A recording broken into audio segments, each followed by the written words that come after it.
خواب زاروں سے میری وابستگی ہے۔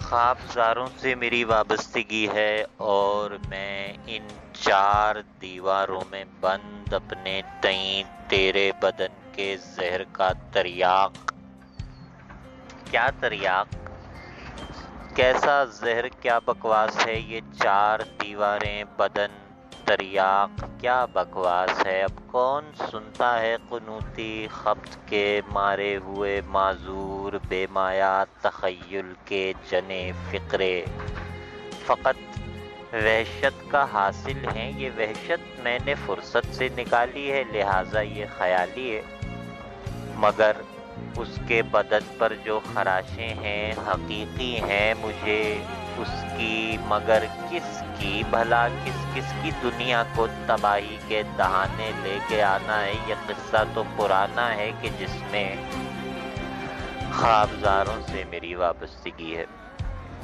اور میں ہی وہ شکاری شاہزادہ ہوں جو جنگل میں کہیں گم ہو گیا تھا۔ سب سپاہی اس کی گمشدگی پہ حیراں، اس کے قدموں کے نشاں پر کیا نشاں، کیسے، کہاں، جب خواب زاروں سے میری وابستگی ہے اور میں اب ریگ زاروں میں کھڑا ہوں۔ ریت کے گرداب مجھ پر چیختے ہیں، سر پہ میرے ساتھ گدھ منڈلا رہے ہیں، بھوک سے چلا رہے ہیں، پھر وہی بکواس، کیسی بھوک، کیسے گدھ، حقیقت میں یہ گدھ بھی میں ہوں، اور یہ بھوک جو چلا رہی ہے میری وحشت ہے۔ مجھے وحشی بنایا عشق نے، وہ عشق جس کا عین اب تک ہر محبت میم پر قربان کرنے پر تلا ہے، پھر بھی اس کی میم کا جو راز ہے وہ دوغلا ہے، اور بس کچھ خاص لوگوں میں کھلا ہے، خاص میں مخصوص تم،